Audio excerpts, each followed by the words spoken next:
You're listening to DruidCast episode 194.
Spin in an ongoing jest. To leave you for now, I think it the best. Oh, ruin, in peace shall you rest.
Hello my friends and welcome to DruidCast episode 194. I am your host Dave the Bard, and DruidCast is brought to you on or around the 20th of the month by the Order of Bards, Ovates and Druids. If you want to find out more about membership to the Order and our courses, you can do that on our website, which is at druidry.org. Opening the show, you heard Hexfellow with their debut single, Oh Ruin, that came out on the 28th of June, and that can be found on all of the usual audio streaming services. So do pop over and give them a follow. I want to also start by saying thank you. I was a little nervous about creating that solo show last month, having never done it before in the 16 years DruidCast has been going, but the emails and messages on social media were lovely, and the consensus was, please do some more. So, my friends, I will indeed do some more in the future, and thank you all for your kind messages. I can't tell you how much I appreciated them. The talky bit this month is a recording of the talk given by the author of the book Welsh Witchcraft, Mara Starling, that she gave at the Pagan Federation Northwest Conference just a couple of weeks ago. The title of the talk is Welsh Fairies and Magic, and it was a great talk, so I asked if I could pop it on the show, and Mara kindly said yes. Now, there is some background talking noise, and I've done my best with some audio plug-in trickery to suppress it. Now, it wasn't the audience talking, because we were far too engrossed to talk to each other during the talk. But the speakers at the conference are in the same hall as the stalls, and what you can hear are people talking at those stalls. I don't think it takes away from the messages held in Mara's talk, which are awash with a love of her land and her culture. So grab a cuppa, sit back, and enjoy Mara Starling as she talks about Welsh fairies and magic.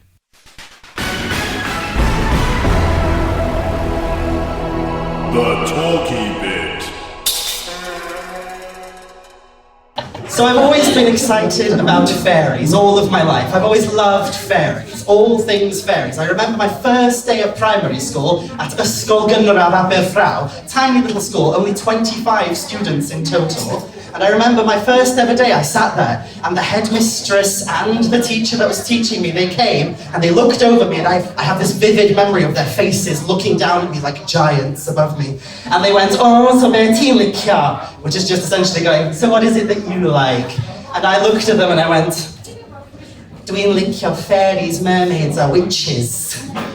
Essentially, I like fairies, mermaids, and witches, and they scolded me and they went, "Don't you know the Welsh words for those things?" So they taught me, they said, "Tylwyth teg, môr horwynion, a gwrachod." And I was like hooked ever since. And they would take me into the little library section that we had at school, and they would give me all the advice on which stories I should read that were to do with fairies and mermaids and witches, because those were my things for so very long. And I became just obsessed with reading these stories, specifically stories that were associated with the land upon which I was growing up in. So not only did we have numerous books in the school that talked about the ways in which the people of Wales used to interact with fairies on the daily, but I also had local stories. There was a hill just behind my house called Bryn y Tylwyth Teg, and it was called Bryn y Tylwyth Teg because there was this big concrete thing, very phallic in shape, that was up on the top of the hill. Apparently, it's just to tell you that it's the highest point of the village. But throughout the local village lore, people always said, no, that's just a house where fairies live. There was a little hole in the top. And everyone used to say the fairies, they climb up to the top of it and they slide down, and that's where they live. So I grew up immersed in these stories of the Tylwyth Teg, the fairies of Wales. So today's talk is coming from a place of passion, because even as I grew into a teenager, I was referred to as a Welsh fairy, though I don't think people meant it nicely. So, hopefully that worked. Yes, so this is what we will be exploring today. We'll be looking at the beliefs and lore concerning fairies within a Welsh context. So I'll give you a little bit of an insight into what is Welsh fairy lore and how does it differ from other beliefs surrounding fairies. We'll also be looking at Welsh fairy terminology. Now, I have a YouTube channel, and if you've ever been on my YouTube channel, you'll know that I'm obsessed with words. I love looking into the etymology of words and where they come from. So I like to geek out over the words that we ascribe to certain things. And I think within a folkloric sense, you can glean a lot of information about something based on what it's called. You can get so many stories, especially in the Welsh language, I've found, because we describe things in a very descriptive manner. So for example, ladybugs within Welsh are buwch goch gota, which is just a short-bred cow. So it gives you a little bit of an idea of what the thing is. And it's the same with fairies, as you will discover later in this presentation. We'll also talk about how Welsh folk have interacted with fairies throughout history. So fairies were not some distant thing that people didn't understand. Throughout folklore, you'll notice that fairies and humans live side by side, and there's numerous interactions between us. And we'll talk a little bit about that. Not just specifically about how the common, ordinary people interacted with them, but also how magicians interacted with them. Because then we'll move on to talk a little bit about how, throughout Welsh folk belief and folklore, there was this deeply rooted belief in the idea that fairies and magicians and witches worked in tandem with each other. So we'll delve into that a bit later, and then we'll also talk about some folk magical traditions, beliefs and practices concerning the fairies. So where shall we start? So Welsh fairies. What exactly are Welsh fairies? So if I were to say the word fairy to you, and you were to instantly conjure in your mind a very small, very pretty little girl with wings, or a very sassy blonde from the Peter Pan movies, that's not quite the types of fairies we're talking about today. So fairies within Welsh folk belief do not tend to be tiny little pretty flower fairies, that Victorian kind of image that we see in like Mary Cicely Barker's work and such. That's kind of not found within Welsh folklore. I often get people coming to me because, like I said, I'm like a rash. So once you've seen me once, you'll see me everywhere, and I'm across all the social medias. I like to keep it down with the kids. So I am on TikTok. And every now and then, I'll say the phrase, fairies within Welsh folklore are not the small, sprite-like winged creatures. That's not what they look like, and that's not what we're referring to when we say fairy within a Welsh context. I'll often get people, usually Americans, messaging me going, so what do you call those things then? What would you call the little spritey things with wings? And I have to disappoint them by going, nothing, because we just don't have them. They're just not apparent within our folktales. They're very different things to what we perceive as fairies. So what are fairies then? If they're not these sprightly tiny little things with wings dancing on the flower petals, what are they? That's a bit harder to answer because it depends on what exactly you're looking at. Fairy is essentially an umbrella term, and it's not even the term that we use in our native language. It's just the word I'm using in English now to make it easier to understand. And like I said, we will be talking about Welsh fairy terminology a little later. So for ease sake, let's say that fairy is an umbrella term that encapsulates numerous different folkloric beings that exist within our streams of tradition. They exist within our Celtic cultural continuum, and they tend to vary in size, in shape, in appearance, in how they express themselves to us. Most of the time, they look exactly like us. They don't look any different to how we look. There might be something about them that makes you go, ooh, this one's not quite all there. Something's a bit strange about this one. They might have a strange eye colour, or they might have a strange hair colour. They might be really bloody tall, or really short. And we do see fairies that are small within Welsh folklore, but they're never really any smaller than about the size of a child. They're not the tiny little insect-like creatures that we see in TV and film nowadays. The smallest you'll see of them is like little ankle biters that come near you. So the fairies within our folklore tend to be very similar to us. And it's a good thing that they are, because a lot of humans have this habit of mating with them, of going off with them. I can't imagine doing that with a Tinkerbell, can you? Quite awkward. But yes, they tend to look quite like us, and throughout various folkloric texts, throughout various stories that are shared, throughout various oral traditions, their appearance is very much as diverse as human appearance. So you'll often find people online talking about fairies, and they'll say, oh, they're tremendously beautiful. They're these tall, elven creatures with long blonde hair, and they're gorgeous. That's some of them. Some of them definitely look like that. But there are others that are described, and it's one of my absolute favorites. There's this story that is oriented around this lake called Llyn Cwmcwch. And this lake, this guy one day is walking, and he must have been bloody drunk. I nearly swore there. I've got children in the room, I shouldn't do that. There's this guy, and he must be really drunk because he's walking and he falls into the lake. I don't know about you, but when I see water, I think I shouldn't walk there because I'm not Jesus. So this guy, he falls into the lake, and he finds himself plummeting and plummeting and plummeting deeper into the lake until eventually it doesn't feel like he's sinking in water. It feels like he's flying through the air and he's falling from the sky. And he comes down, and suddenly he starts slowing down. and he's almost floating magically, ethereally down to this place. And he notices there's like a city beneath him. There's a city below him. And he's looking at this city and thinking, ooh, this is a nice place. And he lands, and this fairy comes up to him and welcomes him and asks him what he's doing there. And how do they describe this fairy? Short, fat, ugly man.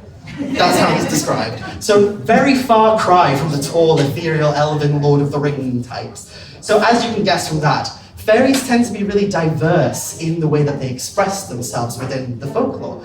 And we also have different types of fairies, as I said, big umbrella term. So we have some that match the more Brian Froud imagery, if you know what I mean by that, like something out of the Labyrinth or Dark Crystal. We have those types. We usually call them Echich or Copelanai and such, and we'll get to all that later.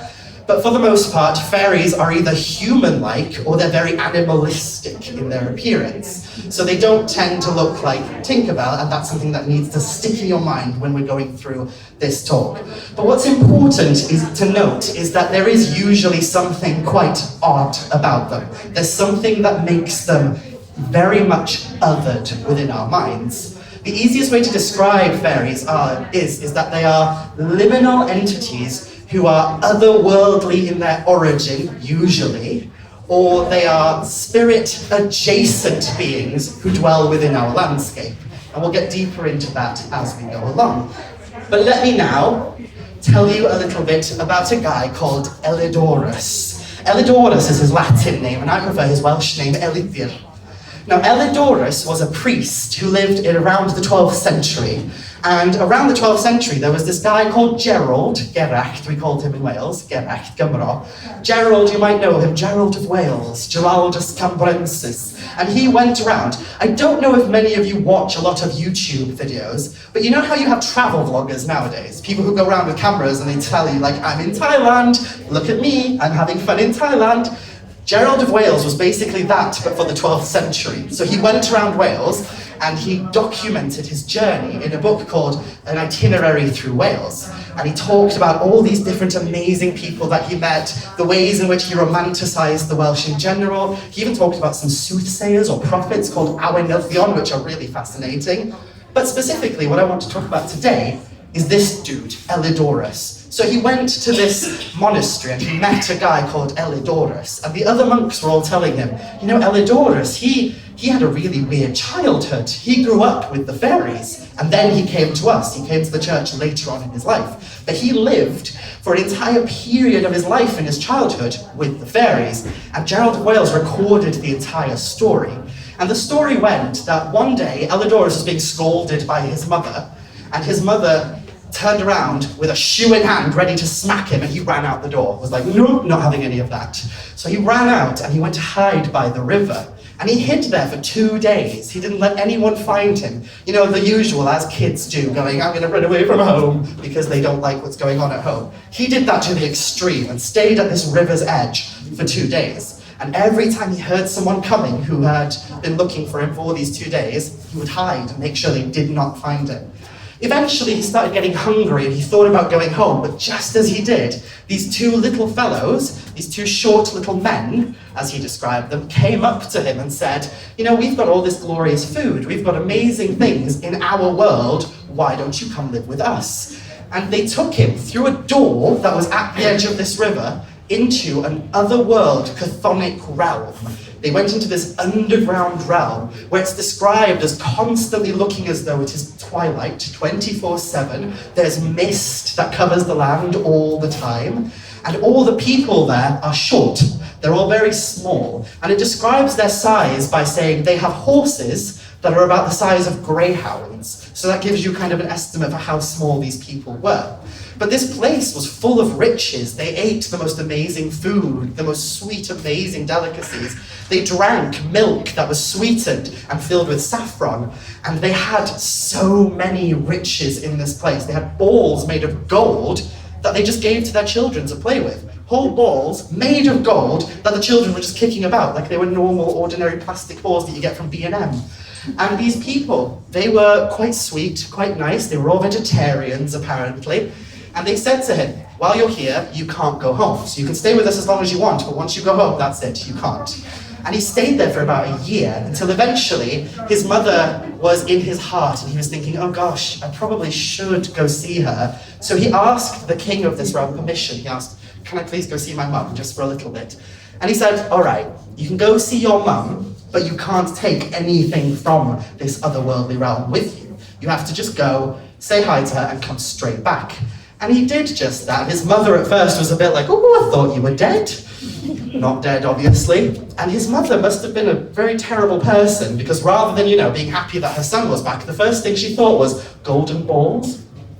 Can you get me one of those? And she convinced him to go and get one of these golden balls for her.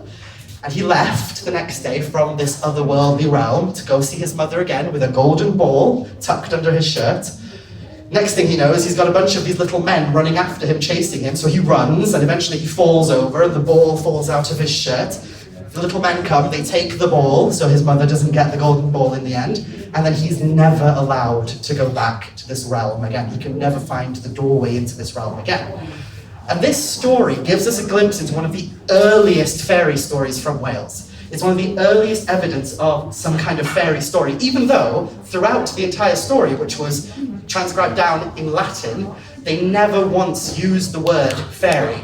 But we can glean that there's a lot of things within this story that then influenced the fairy tradition. So the idea that the fairies live in an otherworldly, chthonic realm beyond our own, a place that is constantly twilight, a place that is covered in mist, the idea that their realm is a realm of riches where there's glorious things always, and the idea that they're small. We see all of these things in later fairy tradition.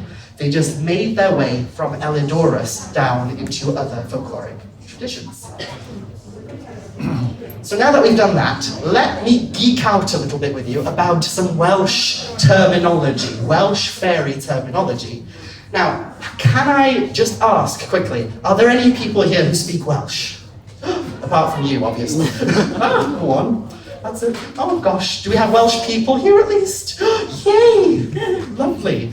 So, if you speak Welsh, or if you're immersed in a Welsh culture, the term that you've probably heard the most associated with fairies is Tylwyth Teg, which is this one up here.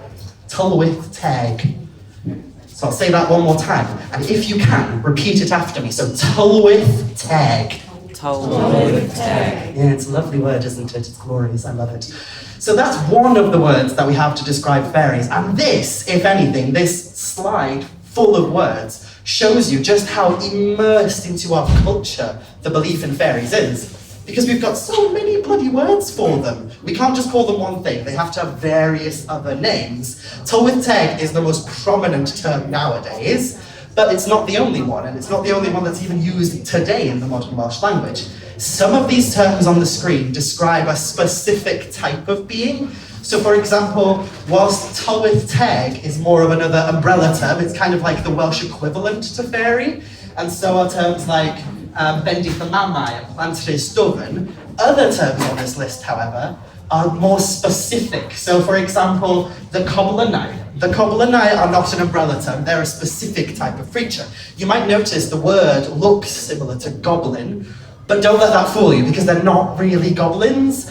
The Coblynau are the spirits of the mine. That's how they're described in most folktales. They are the spirits that are associated with the mines, because of course, coming from Wales, we would have spirits associated with mines. They're sometimes described as being a little goblin-like in appearance, but other times they're completely invisible. You don't see them at all, you just hear them. You can hear their phantom pickaxes and shovels beneath the earth. A lot of cultures across the world nowadays, but especially here in Britain, various other cultures have similar beings to the Coblynau, so the mining spirits. So you might have heard things like the Tommy Knockers or the mining fairies, things like this across other cultures and traditions, especially in places like Cornwall and other parts of England. But in difference to most of those, and especially in difference to the mining fairies that we see across the Atlantic at the Appalachian regions, they've got their own version of kind of mining goblins. They're quite scary, they're awful, they're nasty people, that you don't want to interact with them. Whereas the Coblynau in Welsh tradition are benevolent. They're not horrible things, they're actually good. They usually appear, or you can hear them as a miner, because they're trying to lead you to good ore. They're trying to lead you to riches, essentially. So they're really good, and people used to leave offerings for them in the mines. Another example is bwbach, right down here. That's a bit of a mouthful for anyone who doesn't speak Welsh. Bwbach. Bwbach is a term to describe the household fairy. So it's describing a type of fairy that lives within the household with you, and people would often leave offerings to this household fairy on the hob or near the hearth, and they would hope that the fairy would help them in some capacity. They would either clean for them, they would find them money, they would do all sorts of nice deeds for them in return for them keeping a clean and warm house and leaving them offerings of things like cream and cheese. They really love dairy products. So that's another very specific type. So like I said, some on this list, very specific, others not quite as specific. Some of them are really weird terms. So if you speak Welsh and you see this one, which is plant Rhys Dwfn, you'll know as a Welsh speaker that translates to the children of Rhys the Deep, which is a bit weird. Who's Rhys and why is he deep? I don't know. I do know. So plant Rhys Dwfn is a term that comes from the south of Wales, and it refers to the children of a king of a location that was once in South Wales but has now been flooded. So there's a lot of fairy tradition that states that fairy traditional beliefs that state that fairies come from the otherworld, obviously, and sometimes, especially within Welsh tradition, the otherworld is either found on islands across the sea or specifically under the sea. So another variation of plant Rhys Dwfn that we find is plant Annwn. Now, I've spelled that plant Annwn because Annwn, this word here, is the word you're most likely to come across if you're looking into the idea of the otherworld within Welsh folk belief. Usually I don't spell it like that. I spell it with an F before the N. Because being a Welsh speaker, I like to try and pull out these etymological roots of these words. Now, anofn, as a term, essentially one theory surrounding the meaning of anofn is that an, at the beginning, is an intensifying prefix, and oven, or noven, after that, is a suffix that implies depth, it implies something deep. Because in modern Welsh today, we still say the word dwfn or difn to describe something that is deep, like a deep lake or a deep hole. It's something that's dwfn. So anofn, if you think of it like that, an intensifying prefix, and then a suffix that means depth, it essentially means the very deep, the very, very deep. So another way we can look at names like Plant Annofn to describe the fair folk of Wales is that they're essentially the children who originate from the depths. They come from the depths. So these are just some phrases that you might have come across, and we might talk a little bit in more depth to them later. Some of them, like I said, like pwca and gwychion, and I put gwychion there twice. Oh, I was tired when I did this. And echich and corach is a fun one. So this one here, corach, is essentially the Welsh version of dwarf. Something short, something small. And you will see the word cor, which means dwarf or short, in the word for corgi, the dogs. Because corgi is essentially a Welsh term that just means small dog or short dog. And they're very much associated with fairies in modern kind of fairy folklore in Wales. But we won't get into that. I've got a YouTube video on that. You can go subscribe to me there. So some of them, like I said, specific terms, pwca, gwychion, corach, bwbach, echich, which we'll get into later. The other ones are just kind of blanket terms to describe the denizens of the otherworld, the people who come from the otherworld, like the Tylwyth Teg, Plant Annwn, Dynion Bach Teg, Tylwyth Gwyn, Gwrachod Annofn, Plant Eva. They're all very interesting, and I very much recommend looking them up. So what's next? So let's look specifically at the most common term that we come across, which is Tylwyth Teg. So it is the most common term used today. People use it in the same way that we use fairy in English. You'll just use it to describe anything that is fairy in nature. It translates to essentially mean the fair family, or the fair tribe, or the fair host. There's a lot of different ways we can translate it. So the teg bit at the end, we still use the word teg today in modern Welsh. It just means fair. So we'll say things like, oh, chwara teg, which just means fair play. So teg just means fair. But Tylwyth is a bit more complicated because it's an older Welsh term that we don't use anymore. We don't use the word Tylwyth. But we do use its more modern version, which is teulu. So teulu and Tulwith have the same etymological root, and teulu means family, but it can also mean tribe, and it can also mean warband, and it can also mean host, and it can also mean genus, like you know how we talk about the genus of animals and such. So it might be the fair family, it might be the fair host, the fair warband, or it might be the fair genus, or the fair genius, the fair beings, those who are fair. Now, does the fact they're called fair beings, fair folk, fair family, mean that they're all fair and good and honest and wonderful? I will answer that question by explaining like this. The Greeks had these beings in their tradition called is it Eumenides? The Eumenides, which translates to the kindly ones. Are they kind? No, because they're the bloody Furies. So they called them the kindly ones in order to kind of supplicate them, to make them nicer. Because if you called them something nasty, they might be nasty right back to you, because they had the potential to be nasty to you. So the belief is that words like Tulwith Teg, which is the fair family, is less of a descriptive term, calling them fair because they actually are fair, and more of a kind of euphemism that was used to protect yourself. You call them the Tulwith Teg because if they hear you call them the nasty things that come out of the holes in the ground, they might eat your face off. We also have another term from down in South Wales called Bendith y Mamau, which is the blessings of the mother, which serves the same function. It's a euphemism so that we treat them nicely in case they're listening. There was a belief that fairies could either hear anything that was said upon the wind, so they might hear you if you spoke poorly of them, or that they could travel invisibly. We see this in a lot of market-based folklore, where sometimes someone would say something nasty about the fairies and then end up blind and they don't know why, and it's because there was a fairy behind them at the time, completely invisible, and they heard him and they went blindness instantly. So people wanted to make sure they were nice to the Tulwith Teg. Now I've put a random poet up on this slideshow called Dafydd ap Gwilym, which might seem really, really random, because he is just this amazing poet from Welsh history, one of the greatest poets of the bardic tradition, according to some Welsh people. And the reason he's up here is because he has a fairy association, and that is in the phrase Tulwith Teg. So the word Tulwith Teg, we don't find it within Welsh writing until the 14th century. There's no written format of the word Tulwith Teg anywhere until the 14th century. And the first person to use Tulwith Teg was not Dafydd ap Gwilym, it was someone pretending to be him. But Dafydd ap Gwilym did use the word Tulwith in relation to fairies. A lot of Dafydd ap Gwilym's poems have to do with nature, the natural world, and the magic of the natural world. And he describes things like the mist as being very much a thing of Gwyn ap Nudd and the fairies.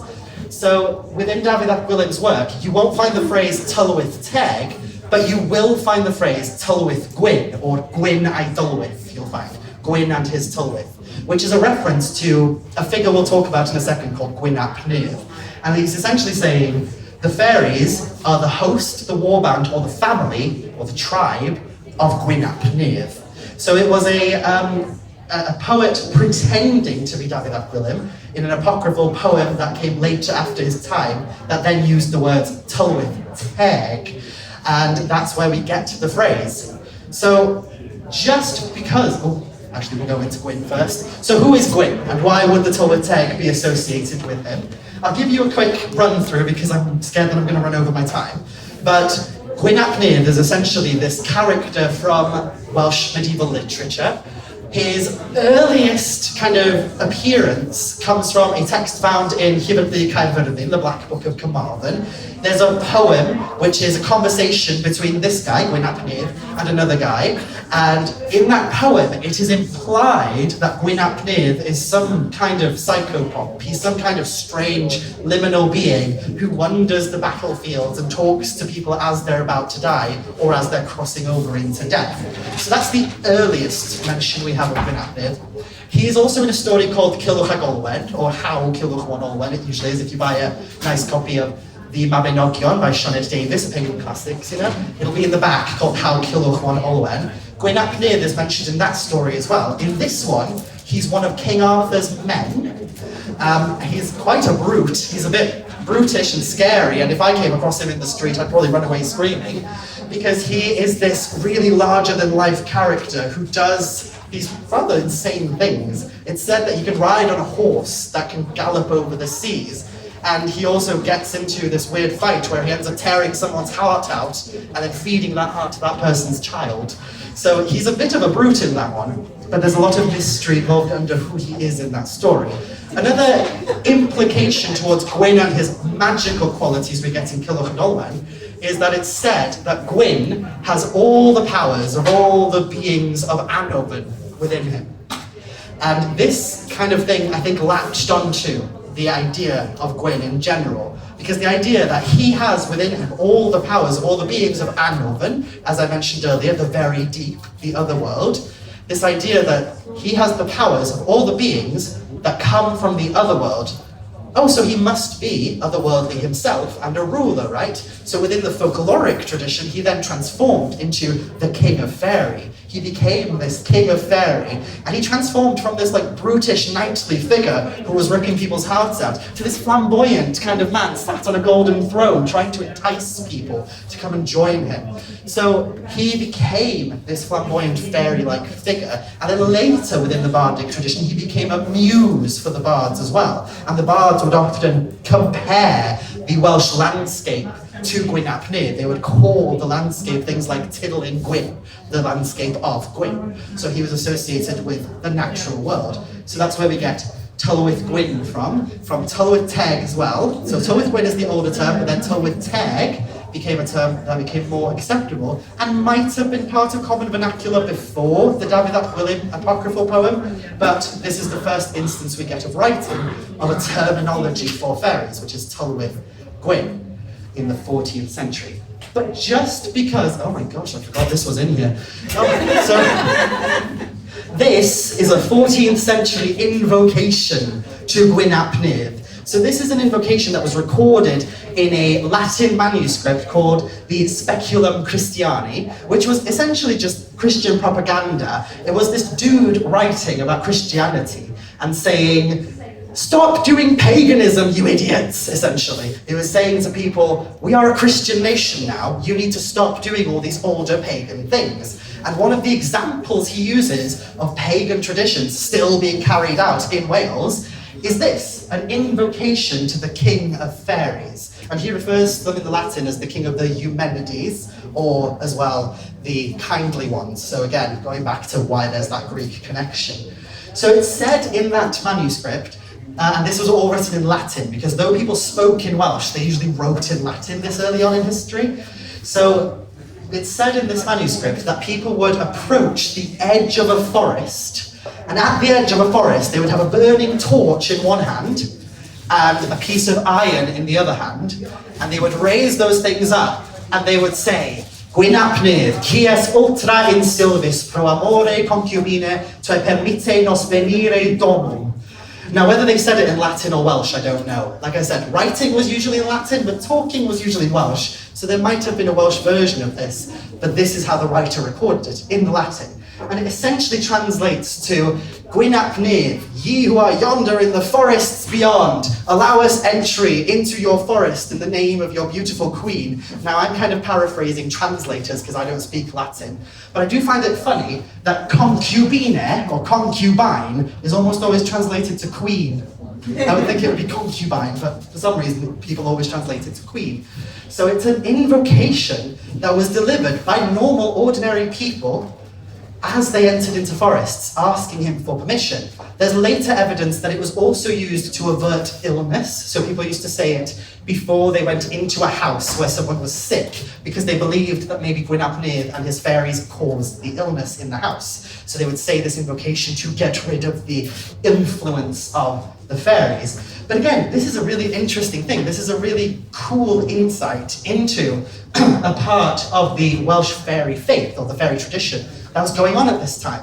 If it was so prevalent that this Christian person was like, "I have to record this so that you stop doing it," and I'm so grateful that people did that. Oh my gosh, so many Christians recorded things going, "Don't do this," and now as pagans we're like, okay, now we can do them.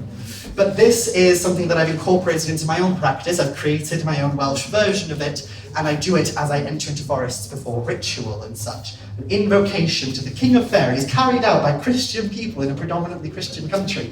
How pagan. So, going back to the idea that the term Tylwyth Gwyn and Tylwyth Teg didn't appear within writing until the 14th and 15th centuries, that doesn't necessarily mean, however, that that's the oldest evidence we have of a fairy faith or tradition. Because if we look to the older texts, so things like the Mabinogi, there are so many motifs within the Mabinogi that are clearly fairy in nature, and yet never are these characters called fairy. The best example is Rhiannon. That might be quite difficult for some to understand within a pagan context, because if you open any book by Llywelyn Worldwide or wiser books nowadays that has an entry on Rhiannon, it will inevitably say that Rhiannon is the queen of the otherworld. But if you actually read the original Welsh texts, never in the text does it specifically say Rhiannon or Anofn, Rhiannon's from Anofn or anything like that. It's just implied. It's implications and little hints that we get in certain motifs. So she's never actually specifically said to be otherworldly or to be a fairy, but there are motifs. So for example, when the character called Pwy, who eventually marries her, of course, goes into Anofn, the otherworld, the ladies of Anofn are dressed in these golden brocaded silks. And then when we finally see Rhiannon later on in the first branch, she's riding on a white horse, dressed in golden brocaded silks. That same motif coming up again. Some people have said that that's because she's the same character as the queen earlier on in the first branch. I'm not sure how I feel about that, but it definitely is a motif that gives her that otherworldly feel, even if we ignore all the other magical stuff she does after that, and there's a lot of it. So though we didn't have evidence of terminology to describe fairies within older, prior to the 14th century Welsh writing and such, mostly because the Welsh didn't like writing things down prior to like the 9th century, we do have evidence of this idea of the otherworld persisting and this idea of these denizens of the otherworld coming through. So the big question that I often get asked whenever I talk about fairies is, are they good or are they bad? Because within a lot of neo-paganism and modern spirituality, you kind of have this contrasting view. You have people over on this side who are saying fairies are beings of light. They're basically the angels of the earth. They will heal you. They will give you all sorts of healing wisdom. They are the spirits of the flowers and the trees, and they're all good, and we must connect to them. And then you have the people over on this side going, don't mess with those things. Never. And it's a huge disparity, because I know people over on this side who class themselves as really serious occultists. They sit there with their grimoires, their Stephen Skinner translations and such, and they sit there and they think, okay, I'm going to conjure up a demon, but a fairy? Too far. So what are they? Are they good or are they bad? Well, maybe it's less complicated than that, and it's less of a black and white dichotomy. The easy way that I answer this question usually is by asking, well, are humans good or bad? What are we? Are we good or are we evil? Because that's a very subjective question. It depends on the human, it depends on the interaction, it depends on the situation in general, and I say it's the same thing for fairies. They operate in a different kind of realm of existence to us, it seems, and they operate on different sets of morals and standards. That doesn't necessarily mean they're evil, and I've often described it as being, ask a cow if a human is evil, and they'll probably say yes if they've lived their life in a slaughterhouse. So it's kind of that situation going on. Do we want to mess with them? Probably not. We don't want to mess with them and pee them off, essentially. But at the same time, that doesn't mean that we can't interact with them at all. So that moves me on to the next section, which is fairies interacting with mortals. Now, I've already mentioned that humans have a bit of an obsession with mating with fairies. There's a lot of folktales from Wales. That rhymes, folktales from Wales. I like that. There's a lot of folktales from Wales that describe these encounters with these fairy brides. The most famous of which being the bride of Llynyvan Bach, the lake Llynyvan Bach down in the south of Wales, who comes out of the lake, marries a mortal after kind of giving him a hard time for a while. And the marriage itself has a taboo to it, so there's something you can't do. And that taboo is usually broken. In the case of the Llynyvan Bach story, it's that he can't hit her more than 3 times. If he hits her 3 times, she's gone. And he ends up hitting her 3 times, so she's gone. And then she goes. And part of the story is that when they do marry, they get given all these riches, all these bounties, all these wonderful things. So in the case of Hina van Vach, the farmer who married the fairy ended up with all these amazing cattle who produced the best milk, the best cheese, so they ended up rich. And when he hit her for the third time, she left, and she took all the cows with her. So all the wealth and prosperity that built up over time vanished with her.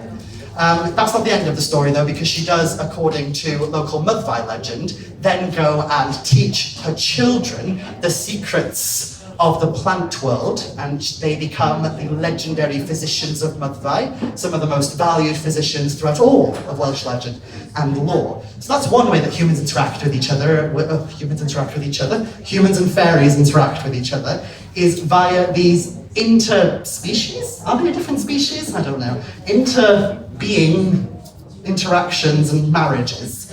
So the other way is midwives. So according to Welsh law, nobody really knows why, fairies usually need a human present when they're giving birth. And usually they need a human midwife there to help with the baby. So often midwives would be whisked away from their villages to help a fairy family give birth. And then they'd be gifted and rewarded all this amazing gold. And sometimes they'd be asked to stay a little longer, and they'd say something like, you know, the baby, the child, they wouldn't know they were fairies at this point, they just think they were really weird people who can travel through the air really quickly. They would say, the child needs some ointment on his eyes. Can you stay and do that for us, but don't touch your eyes? Then inevitably she touches her eye, and then she can see into the fairy world. She can see beyond the glamours and enchantments of the fairies. And then eventually she's caught out by the fairies and she's blinded. So that's another way that mortals interact with fairies. And then we also have fairy travelers who would sometimes knock on the door asking for food. If you gave them food, they would bless you. If you didn't, they would curse you. And all sorts of hell would break loose. So in general, normal, ordinary people did not want to interact with fairies. Ordinary common folk wanted to avoid them as much as possible. So there's numerous folk magical techniques embedded into our culture that keep fairies away. Hanging horseshoes above the door. In some nations, like the one we're in right now, England, I forgot we were here, they usually protect from things like witchcraft. But in Wales, witchcraft wasn't as big of an issue. If you look at the history of witchcraft in Wales, what you'll find is that Wales, compared to England, was virtually untouched by all the witch hunts and such that were happening.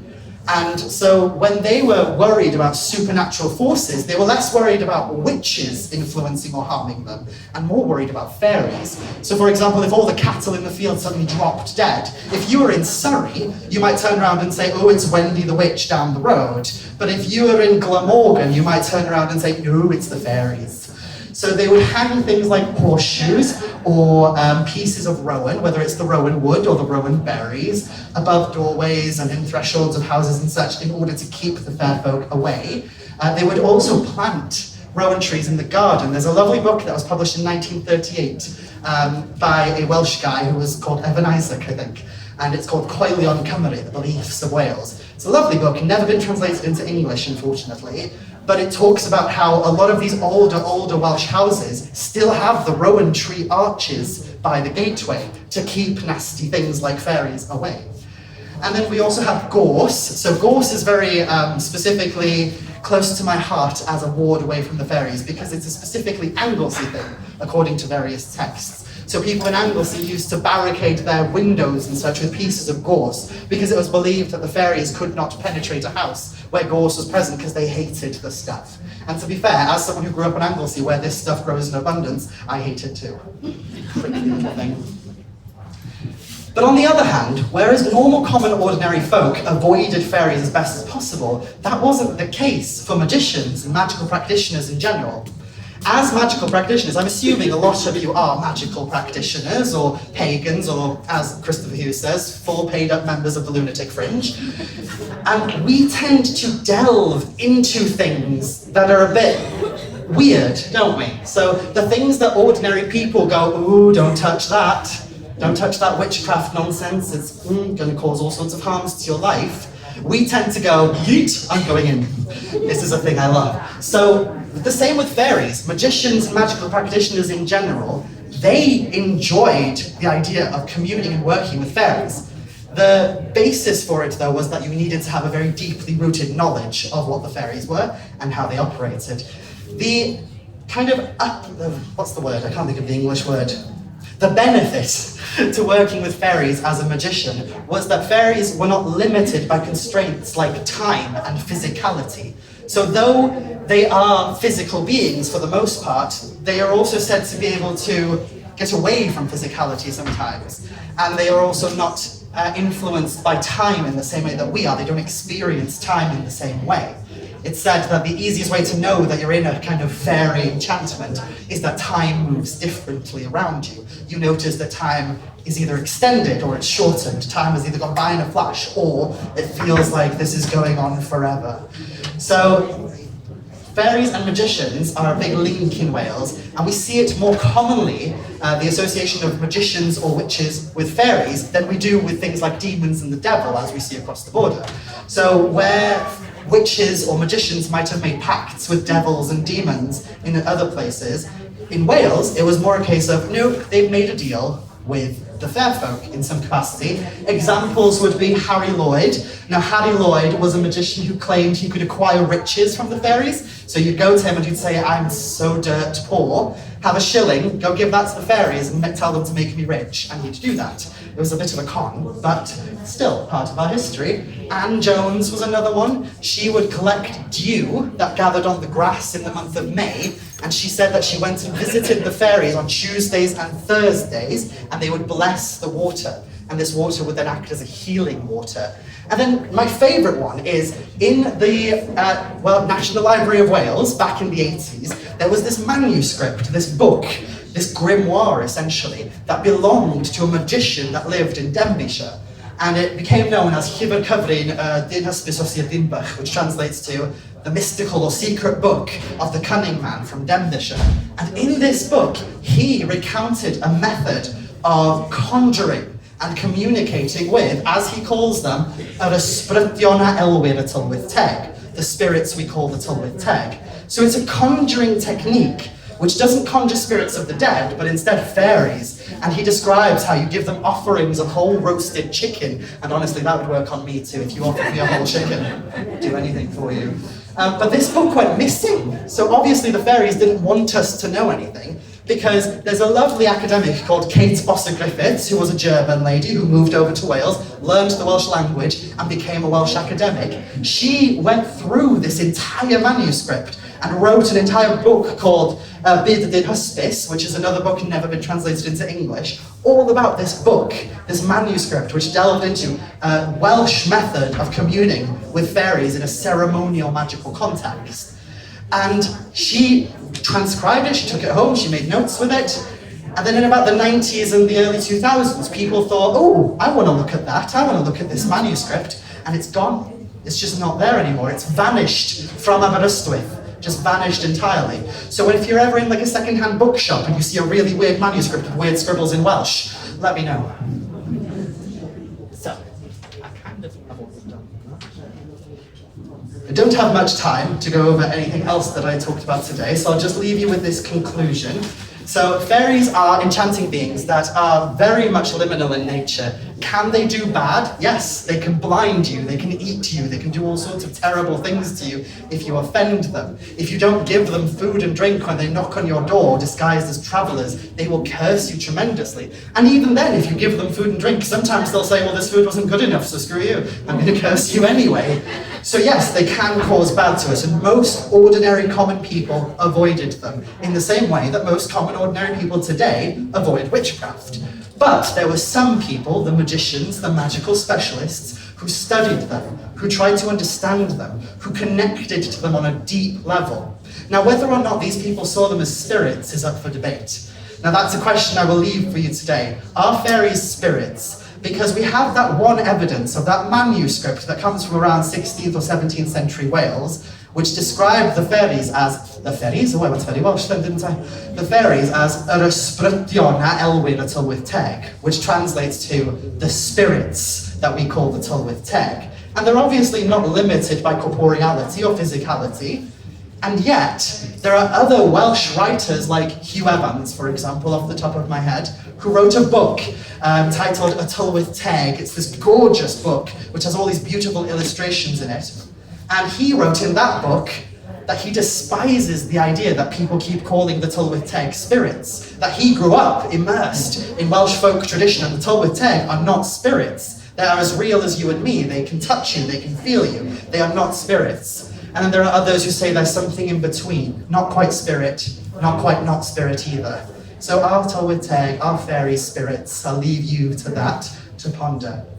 So they can cause harms and all manners of ills to us, but they can also be potent and powerful magical allies to the magician or the magical specialists who knows what they're doing.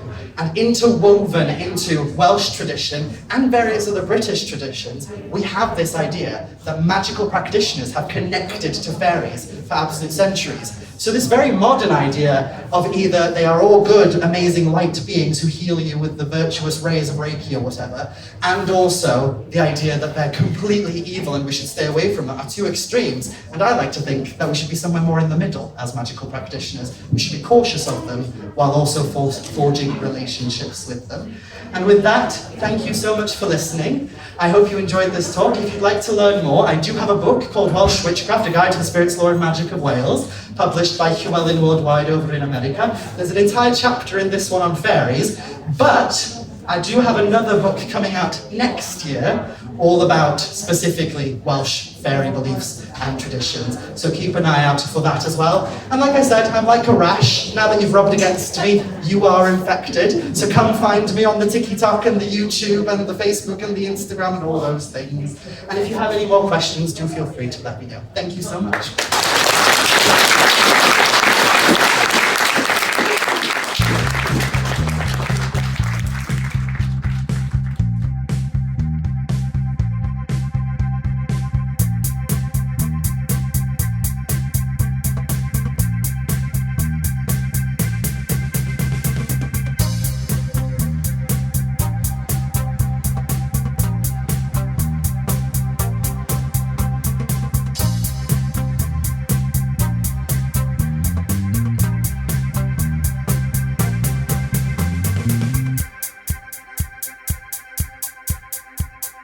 Cauldron of changes, feather on a bone, arc of eternity, ring around the stone. We are the old people, we are the new people, we are the same people, wiser than before. Cauldron of changes, feather on a bone, arc of eternity, ring around the stone. We are the old people, we are the new people, we are the same people, wiser than before.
Cauldron of changes, feather on a bow.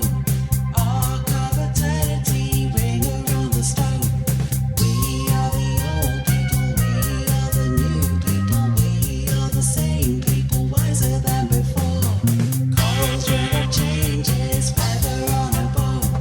Arc of eternity, ring around the stone. We are the old people, we are the new people, we are the same people, wiser than before. Cauldron of changes, feather on a bow.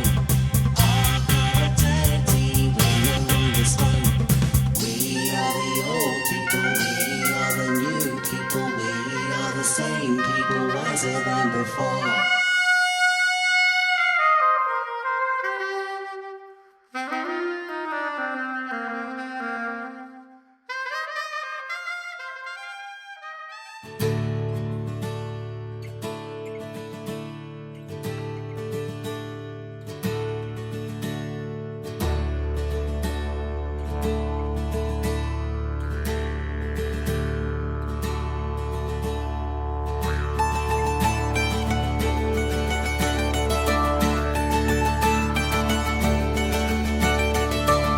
It really was a fabulous conference, and I recorded a few more of the talks that I'll be bringing to the show over the next few months. After the talk by Mara, you heard Cauldron of Changes by Chantras from their new album Connecting Through Sound. Chantras played their music during the lunch interview, and they were kind enough to give me their CD as a prize for this month's competition, and they were also great live. But before we get to that competition, let's have the results of last month's. The prize was a copy of The Wheel by Jennifer Lane, subtitled A Witch's Path to Healing Through Nature. And the question I asked was, when the Northern Hemisphere are experiencing the summer solstice, which solstice is happening in the Southern Hemisphere? Well, the answer was the winter solstice, and the first name drawn from the hat and winner of that fabulous book is Joshua Ramey Renk from Redwood City, USA. Congratulations, Joshua. That book will be with you as soon as possible. As I said before, the prize this month is a copy of Connecting Through Sound, the new CD from Chantras. And the question I'd like you to answer is, during her talk, Mara gives the name of many Welsh fairies. Name one of them. During her talk, Mara gives the name of many of the Welsh fairies. Name just one of them. Email your answer along with your full postal address to podcast@druidry.org, and one of you will win that CD. Now, before I go, I'd like to tell you about a new YouTube channel that me and Kerry have created called The Green Grimoire. Kerry is creating videos about running her allotment and our garden, and we'll also be uploading videos of some of our pilgrimage to sacred sites. So if that appeals to you, pop over to youtube.com/@greengrimoire and subscribe to the channel. I'll also put a link in the show notes. Well, my friends, doesn't an hour go fast when you're having fun? I'll see you next month for DruidCast episode 195, but until then, I wish you all peace and blessed be. Goodbye.